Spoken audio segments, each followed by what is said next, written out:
I'll be the first to admit it, I am really scared when playing horror games. It's kind of funny because I will watch other people play and be completely immune to whatever's happening on screen, but the moment I'm the one in control, I just freeze. So I thought, what a great video idea to essentially torture myself for a week and play 10 different horror games, reviewing each one as someone who is completely terrified of them. So if you're scared of horror games, don't worry, I am too. That is the whole point of them, and we are in this together, okay? If you haven't seen these videos before, the way it works is I'm going to play the first 2 hours of 10 different horror games, and when the time is up, I'm putting the game down and writing the review. So anything you hear from me is just my experience with the first 2 hours of the game. Also, this is a little bit different because a few of the games on this list are relatively shorter than 2 hours, so if I can complete the game within the time, then I'm just going to be completing the whole thing. With that being said, let's get into it.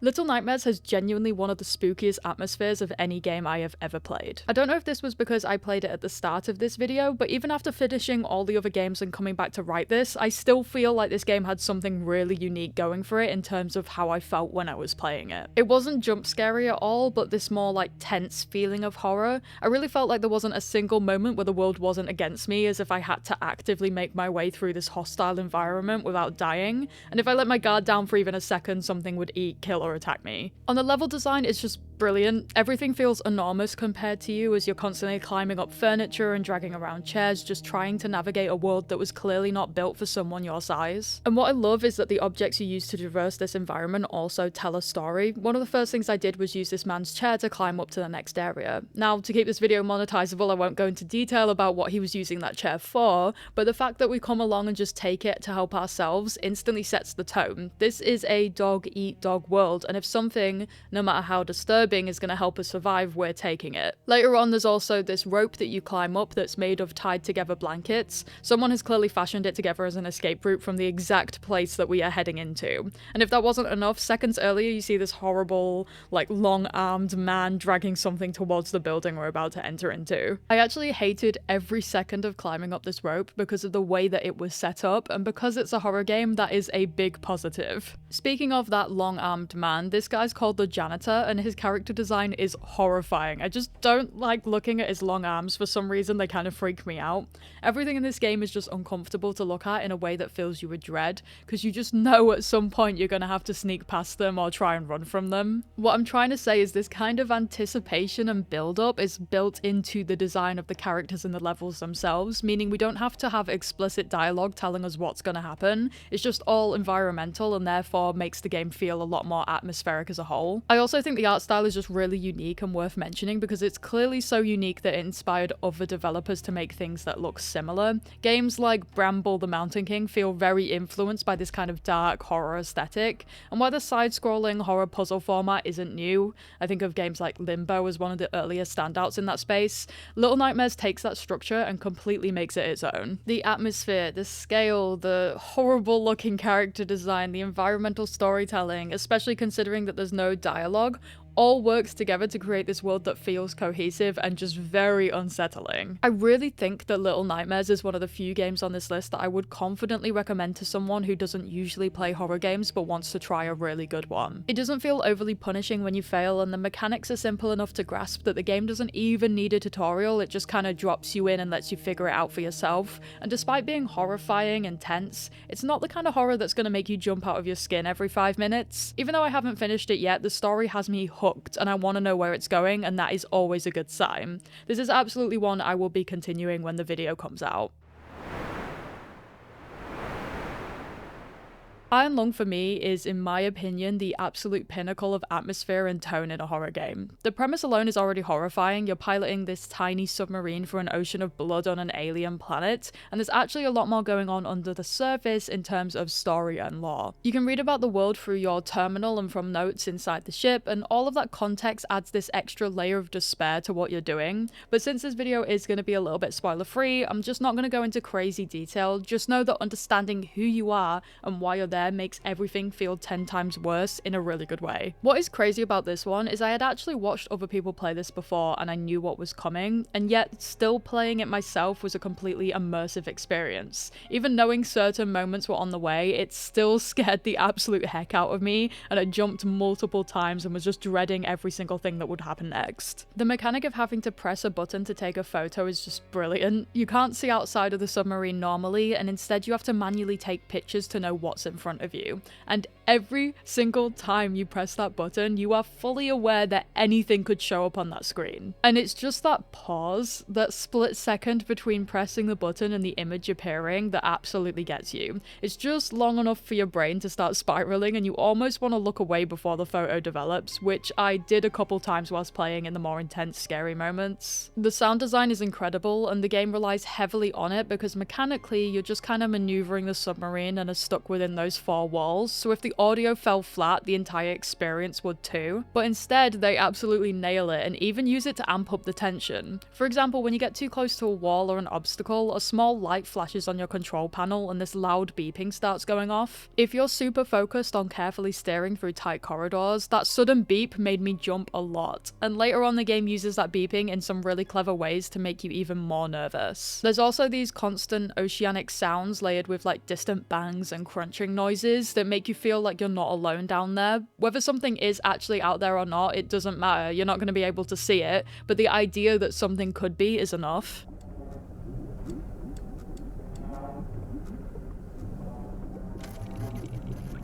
Maneuvering the submarine itself is not easy either. There are these tight passages that comes with very little room for error. If you go too fast, you are gonna crash, and that's a full reset, so the game forces you to move slowly and carefully, and that time with the submarine where not much is happening and you're just kind of alone with it is what allows the atmosphere to really build up. For the first hour, not a lot happens in the traditional sense, but there are some small moments that genuinely gave me chills, and that slow build-up grips you for the entire 2-hour experience. Even when the game makes you jump, the tension doesn't release, it just kind of stacks more on top of it. I was actually able to 100% the game within my 2-hour playtime. After finishing the main run, I went back for a completely normal second playthrough to grab the remaining achievements. Despite being someone who gets really scared of horror games, this one was actually a joy to complete, even though it did really scare me. And I can't lie, I left this game feeling so spooked, so this second playthrough definitely helped to alleviate the feeling, so I wasn't stuck on defense mode the entire rest of my day. There's so much lore behind the game and the themes it touches on with isolation and dystopian hopelessness, but also rooted in some more real-world issues too. It's psychological horror done to perfection, and if the concept alone even slightly intrigues you, I really recommend picking it up and experiencing it for yourself. Also, I really enjoyed the movie. I'm gonna start this one by saying I have such a fear of home invasion. Like, that is one of my core fears, and it's exactly what the first episode of To Fathom is about, so let's just say I was pretty terrified. The first thing I noticed is there's this constant low radiation-like noise in the background mixed with these subtle rises that just never really let you relax. Even in the opening section where technically nothing is happening, I still felt uneasy.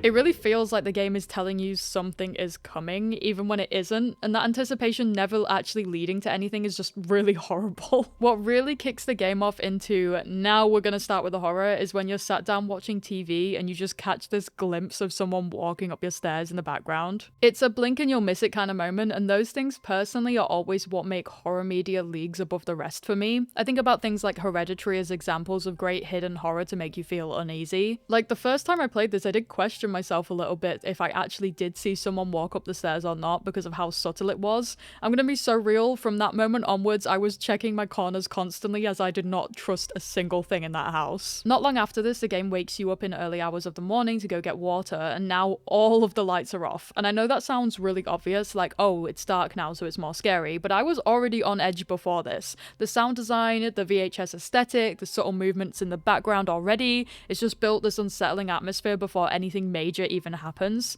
So when the house goes dark, it just kind of pushed me over the edge.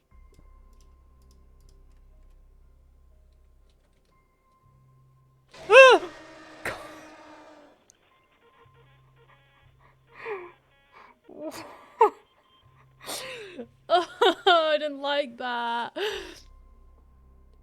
Oh, I could close my game. I'm actually sweating. Oh, I'm sweating. No. No, I hated that and I'm not doing another playthrough, thank you. What I really love about this game is the fact that everything in it is entirely real fears. It hasn't got ghosts or possessions or anything like that. It's just the idea that someone could be in your house. And that personally will always be more terrifying to me than anything supernatural, because it hits that part of your brain that knows that this is something that could actually happen in real life. And while we're on this topic, To Fathom is a game where all of the stories are based off of real life submissions. Whether that's true or not, we don't actually know, but they say that they're actual submissions sent into them by real people. So while you're playing it, you're kind of aware that this is something that has actually happened in real life to someone, and that just made it even scarier. I will say there were a couple times in this game where I felt lost in terms of direction. For example, when my mum texts about someone being at the front door, I saw the prompt to hide under the bed, and so I did that first and nothing happened. What the game actually wanted me to do was go downstairs first, see that the man was outside, and then hide. At the time it just felt a little annoying because I did already hide under the bed, but I'm kind of on the fence about this point because I also understand that the game wants you to see the horror and have that little moment of peeking out the window and feeling fear before you hide. And I do think that the lack of hand-holding does add to the tension as well. You're kind of wandering around this house already terrified, slightly unsure of what to do next, and that confusion feeds into that fear. So in a weird way, it kind of both works and doesn't, but I can see why it's designed like this. Overall though, I really enjoyed this game. It works as a horror because it's just so simple, from the tight setting to the realistic plot, the constant tension and audio design, and the fact that you're the one physically walking around the house, opening the doors, checking all the windows, makes you feel responsible because if something goes wrong, it is on you. And that loss of safety in a place that is supposed to be a safe space, such as your home, is just peak horror. I had such a good time being absolutely terrified by this game, and it's one of those games where even after I finished the episode, I was still kind of thinking about it. I would absolutely look into playing more of these. No, I'm Not a Human is one of my favourite games on this list. One of the things I love about this game is the constant paranoia it gives you and how that feeds into the gameplay itself and the narrative that the game is trying to tell you. This game is set during a solar catastrophe where the daytime heat has become so extreme that it is literally lethal. You're managing your house whilst these deadly human mimicking entities known as visitors roam around. The gameplay revolves around deciding which strangers to let inside by trying to identify who's actually human and who's a visitor. The way you're supposed to tell if someone is human or not isn't obvious at all. It's not like they've got something dramatic to tell them apart. Every day the news tells you something new about what to use to identify visitors, and it's things like dirt under fingernails or bloodshot eyes. The only problem with that though is those are all things that actual humans can have too, so you're constantly second guessing yourself. I would find myself constantly checking people over for these signs quite a lot, and almost every time it felt kind of pointless. I'm sure there's some sort of mechanic to how this works, but I hadn't quite picked up on it during my time playing the game, and I do feel that's part of the experience. I would be trying to confirm my own suspicions, looking for signs of people being a visitor, but it always left me feeling like I can never actually be 100% confident. You'll also have to use your own judgment based on context. For example, of course the gravedigger is going to have dirty fingernails, that is literally his job working with the dirt, and if someone else has red eyes, their story is pretty rough, so it would make sense that they've been tired or crying. You're just never given clean, clear answers, and that's what makes the game so stressful to play. Now, if you haven't played this game before, you might be thinking, well, just don't let anyone in your house, and that's problem solved, right? And yes, technically that would work, except there's one specific visitor who shows up every now and then and asks if you're alone, and if you are, it is game over. They are storming in to end you. So, you need people in your house, but you also can't fully trust the people in your house. Also, I know this is intentional and by no means an issue with the game itself, but I just have to say it because it just makes me laugh. The humans in this game are just straight up weird. Like, some of them have the most suspicious personalities. Half the time I was sitting there thinking, if you're not a visitor, you need to start acting like it because no one is going to trust you in this apocalypse. Like, when I ask you, are you a visitor, don't give me a vague, like, weird answer, just tell me if you are or aren't. If this was real life, some of them would not survive 5 minutes acting the way that they were acting in this game. There's a lot of replayability in this game, so much that I barely scratched the surface in my first 2 hours. There are multiple visitors whose stories I didn't even get to finish because they were offed or taken before before I had a chance to properly talk to them. And since the guests are randomized each run, you're going to get a completely different experience every time. Because of this randomization, I honestly recommend not looking anything up before playing this, because not knowing anything about the people who visit you really makes you feel trapped between a rock and a hard place constantly. Like, every decision is either bad or worse, and most of the time when people knock at your door, you only get 1 or 2 short answers to your questions before the game forces you to decide whether to let them in or not. There's pretty much no way, at least none that I have figured out, to know and make a fully informed decision based off that conversation at that point. So many times I'd be thinking, I really don't want to let this person in, even if they're not a visitor, they're definitely not the most stable person, but if I didn't, then I'd be alone, and being alone just isn't an option. I really love how hostile the game feels in that sense. It just forces you into these uncomfortable choices over and over again, and honestly, I don't think the game would have been half as effective if it didn't. Phasmophobia is an investigation game where you're basically contracted to head over to different locations and figure out what type of ghost is haunting the place. You're given a whole range of ghost hunting tools to do this, things like dot projections, a notebook that ghosts can physically write in, UV flashlights to look for handprints, spirit boxes, and more.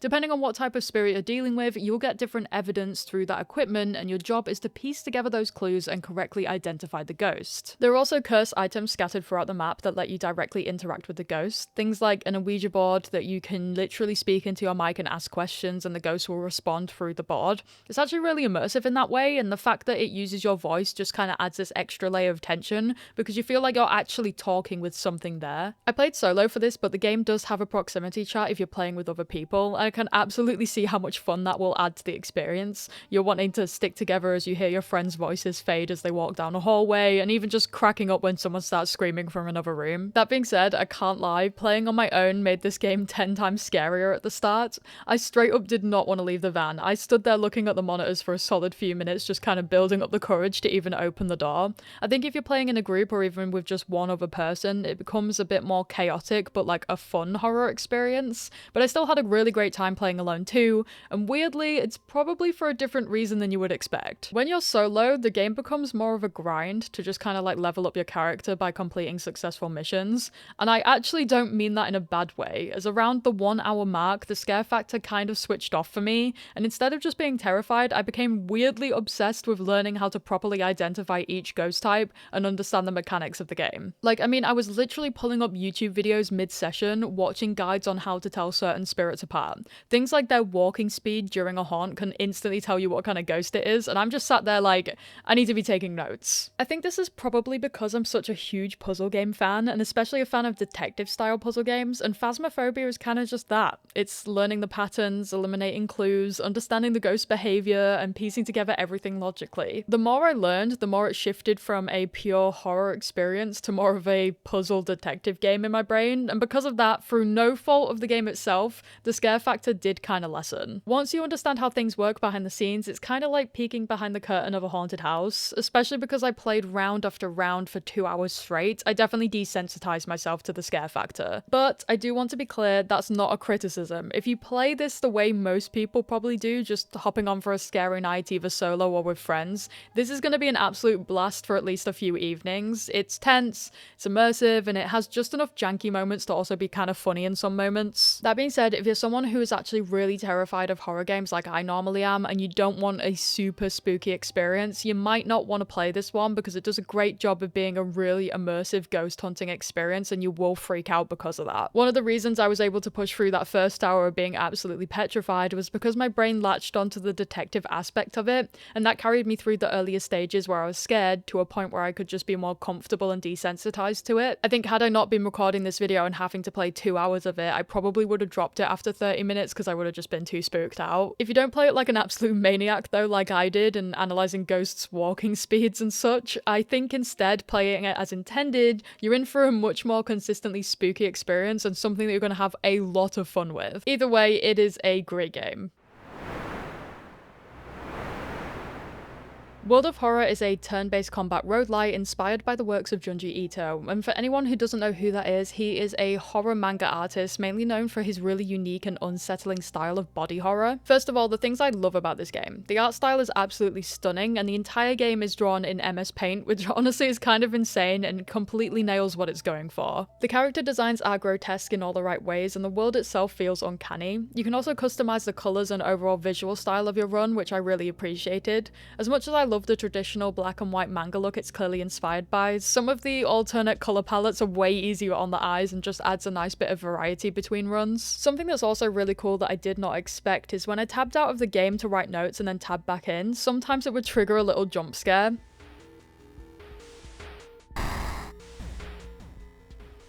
As someone who's normally very easily scared by horror games, it didn't fully get me, but I still respected what it was trying to do. They didn't have to put this in the game, but it just kind of shows the game is aware of you, and it's just a nice little attention to detail. Now, on the topic of not being scared, this is kind of where I was a little bit torn. The Steam page literally calls this game a love letter to Junji Ito, and I absolutely adore his work. His stories push people to their absolute limit in terms of discomfort and make you feel uneasy long after you've finished reading. And while World of Horror completely nails the aesthetic of Junji Ito, I personally felt like the atmosphere just didn't quite hit the same heights. I do think part of that might be the more upbeat 8-bit music that's playing in the background. It creates this contrast where what's on screen looks horrific, but the vibe doesn't quite match the aesthetics.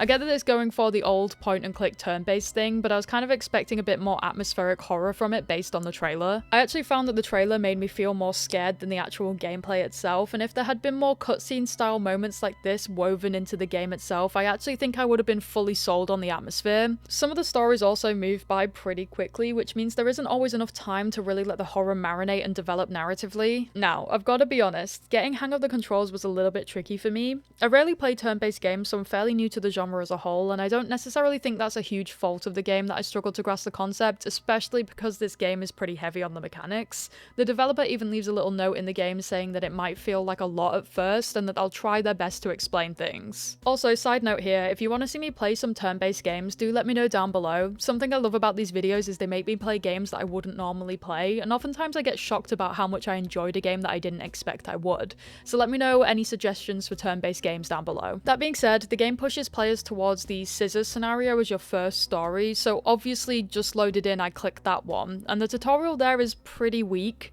I've said this before, I don't mind when games don't handhold you, and I actually prefer that, but the design itself still needs to be intuitive enough to support that choice. Here, the tutorial text is very bare bones, and the UI takes some getting used to, which I think is part hindered by the lack of space to explain anything in because it's all pixel art. I definitely spent a while just clicking around trying to figure out what did what. I understand and appreciate the intentional old PC aesthetic, but the small buttons and overall layout made it feel really unintuitive at first, especially for someone new to the genre like me. I did my best though, and after some time deciphering what the game actually wanted from me, I eventually got the hang of it and managed to beat that level. And then I jumped into the second story. And this one has a much more in-depth tutorial explaining the UI and mechanics. I would have preferred that up front, and I'm just really confused as to why the game pushes you towards that first level instead of this one, when it was way better for explaining things. Once I played the second story, things clicked so much more, and I only bring this up because my first 20-ish minutes were just really confusing, and if I hadn't been committed to playing for 2 hours for this video, I probably would have just put the game down. It seems to be pretty common knowledge that this game is complicated to understand, as there is an absolute legend on Steam called Vyomi, who has written a fully in-depth guide explaining everything from the UI to the combat to the custom playthrough mechanics. In their guide, they literally say, "Unfortunately though, the game can be a little bit complicated to figure out, so I thought I'd write up a comprehensive guide to it." That being said, once I got about an hour in, I actually really started to understand what the game was putting down, and I was having a really good time with it, which is a huge positive considering I don't normally gravitate towards these kind of games. I did a full run that lasted about an hour and managed to complete the entire thing. I unlocked the lighthouse after finishing the different investigations to collect the keys, and I saved the town. Now, I genuinely don't know if the game is easy or if I was extremely lucky, but I'm inclined to believe it's the latter and I will absolutely take the win. Hey, Editing Mistonia here. Since I'm including this game in this video, I did think it was fair to mention the mostly positive rating on Steam. There seems to be a little bit of controversy around the game's development. Some players are upset because the developer had promised a lot of updates that never materialized, and apparently there's been radio silence for about 2 years, which just isn't good. To make it worse though, apparently the dev came back to the game after years of nothing just to promote merch. Again, this is all I've read from people online in their Steam reviews. It seems there's kind of a split in the community. Some people are completely happy with what they purchased, and others feel disappointed because the abandonment of the game wasn't what was initially promised to them when they bought it. For me personally, I bought this game after it came out of early access, and I didn't know about any of this whilst writing the script for this video or playing the game. Judging purely off of the 2 hours that I played, I enjoyed it. There's a lot of content here, different endings to uncover, characters to encounter, different ways to approach the runs, and if you're already a fan of turn-based games or roguelites and you like what you're seeing on screen, I do think you'll get a decent amount of enjoyment from it. Just maybe have a read of the Steam reviews first and make up your own mind. So, Arctic Eggs. Although Steam tags this as a horror game, I'd definitely describe it as more of an atmospheric, story-driven, artistic experience. For context, for this whole video, I literally went into my Steam library and typed in the tag horror and picked from what came up. I purposefully don't do much research about the games beforehand because I like going in blind, and I think that gives me much more of a subjective take. Because of that tag though, I ended up playing this game, and because of the bleak, almost depressive atmosphere at the start, I went in expecting horror. What I actually came out with was something much more ambiguous and artistic than I expected, so although this is a horror game video, I wouldn't really class this one as horror, but I am keeping it in the video because I did play it and I wrote the script and I went on thinking that it was going to pick up the scare factor later on. Also, it's literally tagged as horror. Right from the beginning, the game sets up this sinister tone. You're surrounded by chicken cages that you walk out into these stairways of brutalist-looking buildings that feel cold and oppressive, but weirdly the inhabitants of the world are much more light-hearted than the environment suggests, even when they're talking about fairly serious things. The game knows exactly when to pause and let you sit with something, and also on the flip side of that, when to interject something more slightly comedic. It plays with tone in a way that's kind of impressive, as it never fully commits to being bleak, but it never lets you feel fully comfortable either. Throughout the game, a question keeps being posed. Can you fry eggs on top of Mount Everest? And there is technically a scientific answer to that, but I don't think that's the point. To me, the game feels like it's about subjective interpretation, how people project meaning onto questions, onto art, onto experiences. And the interesting part isn't the answer, it's how characters respond to it. You go around frying eggs and speaking to people, learning about their perspectives in the world they inhabit, and that's essentially the entire game. And I love that kind of thing. I literally wrote my dissertation on purposeful ambiguity in art, and the idea that meaning isn't fixed, that interpretation is part of the experience itself. So I really appreciated how this game put these themes into a playable experience, all designed to make you think. Do you agree with what someone says? Do you strongly disagree? Do you take the question literally and go for the scientific explanation, or do you lean into a metaphor to answer it? That being said, I struggled with the cooking mechanics. They take a little while getting used to, and even when you do get used to them, they are tight. You control this pan by moving your mouse left and right to flip eggs, and you scroll the mouse wheel up and down to adjust the sensitivity. If it's too high, your eggs are just going to be flying out the pan. If it's too low, then they barely move at all. You can adjust the difficulty in the settings, but you're an absolute madman if you're putting this on hard, because even on easy it is a challenge. There's also a section, and I'm zooming in here so not to spoil as anything major as this is towards the end of the game, we have to fry 6 eggs at once, and it was genuinely one of the most frustrating things I've done in a while in a game. When I finally finished it, I just didn't feel accomplished at all. It wasn't one of those ones where it's a challenge and then you feel excited and accomplished after doing it. I just felt relieved that it was over. This was because one of the most annoying parts was the items were clipping into each other. So sometimes eggs would overlap slightly and then just refuse to cook because technically they weren't fully touching the pan. Even if it was half on there, it just wouldn't register as touching the pan. That glitch added to the frustration a lot, but I also kind of think frustration might be intentional in this game, like the game isn't designed to be easy. Whilst we're on the topics of bugs though, I did experience a bug where I was just kind of walking normally and suddenly went completely out of bounds. Like I wasn't even pushing up against the wall or doing anything funky or platforming or anything. One second I was in the level, the next I was just not.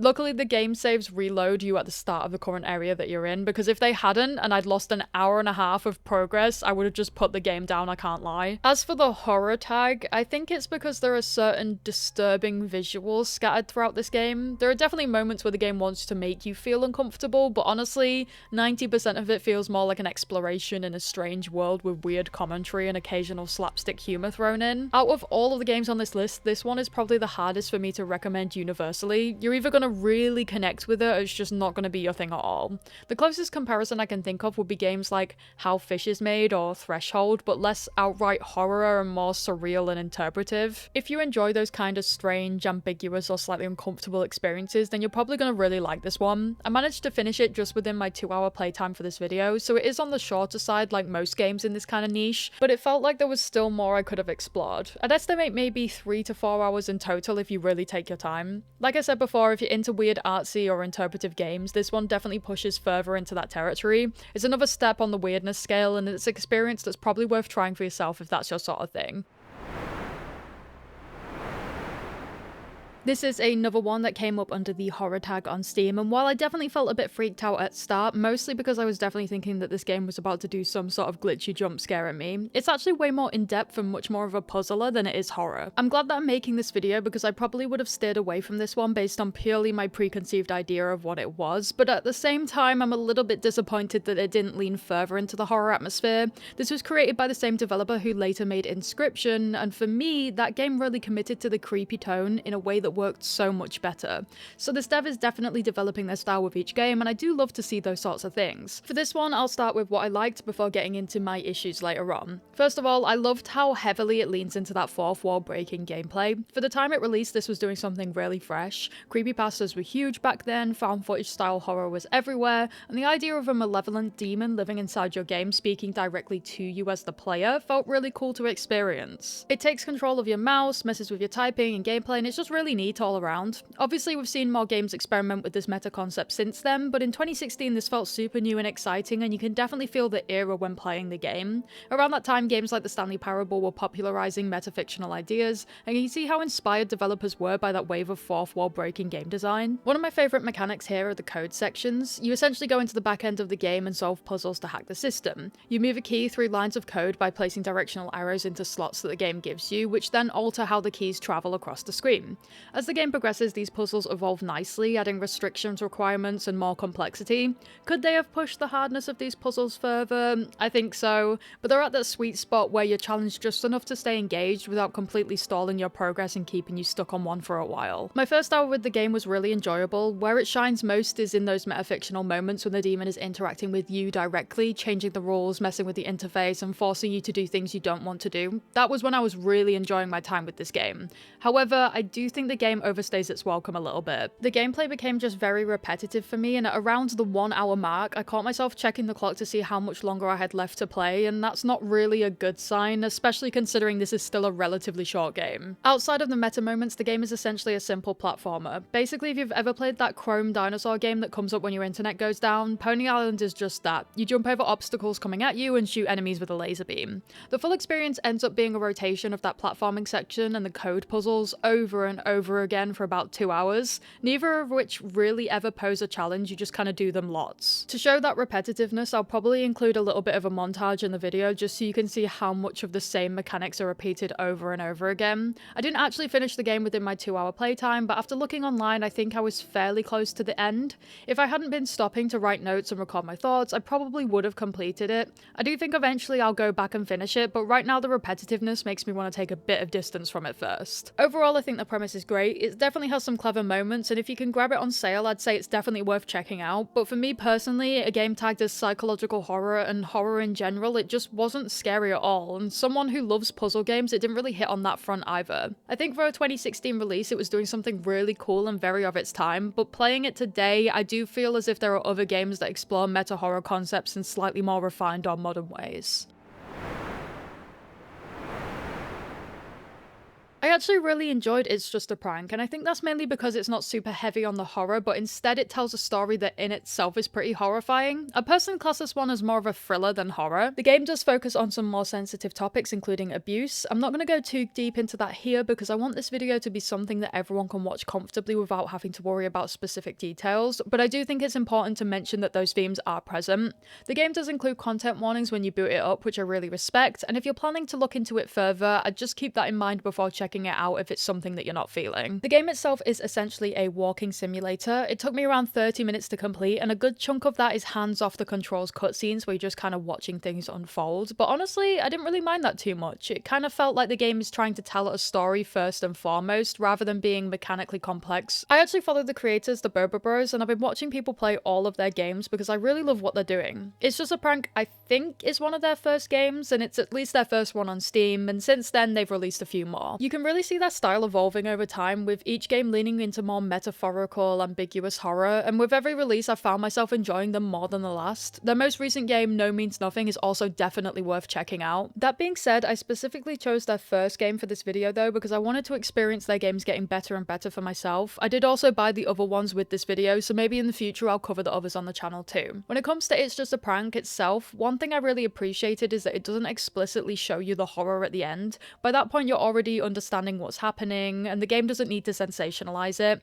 It just lets the implications sit there, and I actually found that more poignant than if the game had shown what was inside the box. I feel like these kind of games sometimes less is really more. There's also a moment towards the end where you're walking home and you realize you're being followed. The game suddenly cuts to a third-person view and you're watching yourself run home from the stalker's perspective, so technically first person but from the stalker. I absolutely love that because it comes out of nowhere, and at this point you're so used to playing as your character, so when it switches it adds this sort of chase sequence-esque tension to it. There's also another scene where you're on the phone and you hear something genuinely harrowing on the other end, and the game just makes you sit with it for an uncomfortably long time. Again, what I'm trying to say is there are glimpses in this game of it doing something really interesting when it comes to thriller moments, and slightly experimental stuff with its pacing too. That being said, if I compare this to something similar like To Fathom, which is also a short, realistic horror walking simulator that doesn't rely heavily on jump scares, I personally found To Fathom scarier. I think it just nailed the tension more consistently for me. Don't get me wrong, It's Just a Prank definitely has its moments. Walking down the dark street, hearing the distant noises, the headlights on this car flicking on, a dog barking, it did get me a little bit and I would check my back, but once you get back home the tension just kind of tends to drop off. And that like rise and fall pattern happens quite a few times without the game. I'd start to feel tense and then nothing would really come of it, and that tension would be released way too early, to the point where the actual moment where I should be feeling horrified came up,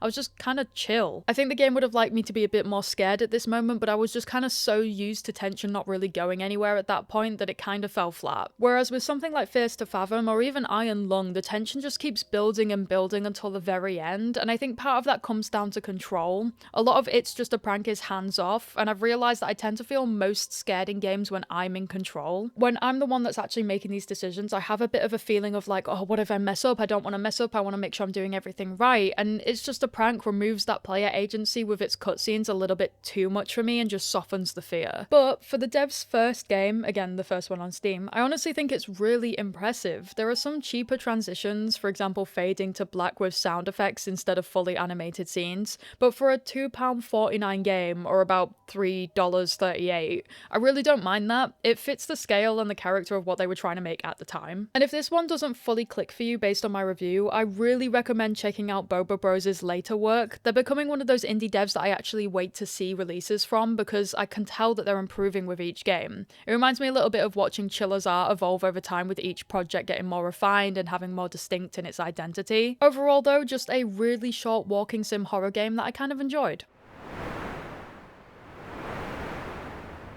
Going into this one, I knew a little bit about the game, but not enough to have anything major spoiled for me, and honestly, I'm kinda shocked that I managed to go into this one so blind. When I was around 13, I was obsessed with these kind of games, like my entire personality being altered forever after witnessing things like Corpse Party, Ib, The Witch's House, Mad Father, those anime-inspired RPG horror games that had entire fan communities around them. That was my era. So the fact that I have never played Doki Doki Literature Club or even watched a YouTuber play it is actually insane to me, because I just know it would have become my next obsession back then. There are some spoilers ahead, but also this game came out in 2017, so you probably already know what happens. I'm definitely an outlier going into this one blind. Anyway, playing as an adult and not really knowing what it was about, I was actually kind of shocked by just how heavily it leans into the dating sim stuff at the start, and I completely understand what it's trying to do on reflection. Lack of female agency is such a long-standing trope in dating sims, and Doki Doki absolutely leans into that concept. Even though I never watched harem from animes. It's clearly mimicking that genre, pulling in the type of audience that would usually enjoy it, and then later subverting those expectations in a dramatic way. The earlier waifu framing of the characters shifts completely once you're given new information that shows that they're really not okay, and it forces you as the player to reevaluate how you've been viewing them. That being said,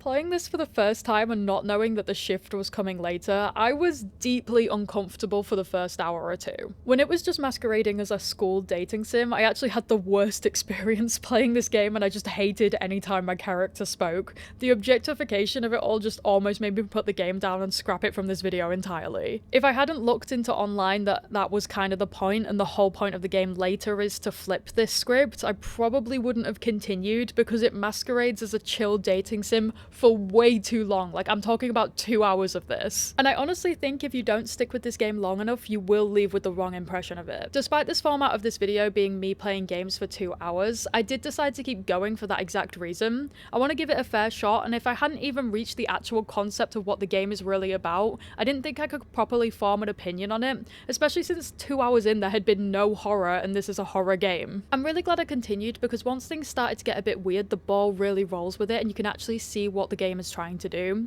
I really appreciated how heavily Sayori's depression is foreshadowed through things like her poetry. It means when the terrible thing happens to her, which I'm not going to mention to avoid any triggers, it feels less like a random shock moment and a bit more something that was like inevitable. It's almost like a commentary on how caught up we were in the dating fantasy sim thing that we completely ignored our friend who was clearly struggling. What I didn't know at all was this game goes full meta from that point onwards. The game fake crashes and resets, starting a new playthrough, and Sayori is just not there anymore. I enjoyed the second run way more than the first, because now I was actually intrigued. I wanted to see what was different, what was broken, or what was corrupt about this save file. When it's fully corrupt and all that's left is just you and Monica, with Monica speaking directly to you now, not the character you play as, it was pretty intense and I was actually really enjoying it. The concept of having to physically go into the game's files and delete Monica to progress, otherwise you're just trapped in eternity with her, I love that. During that final scene, she even detected that I was recording and made a comment about it, which is great. It just reminded me a lot of Pony Island in that sense. I played that for this video too, but I didn't realize how similar they would be in terms of breaking the fourth wall, and had I known going in, I probably wouldn't have picked both of them for this video,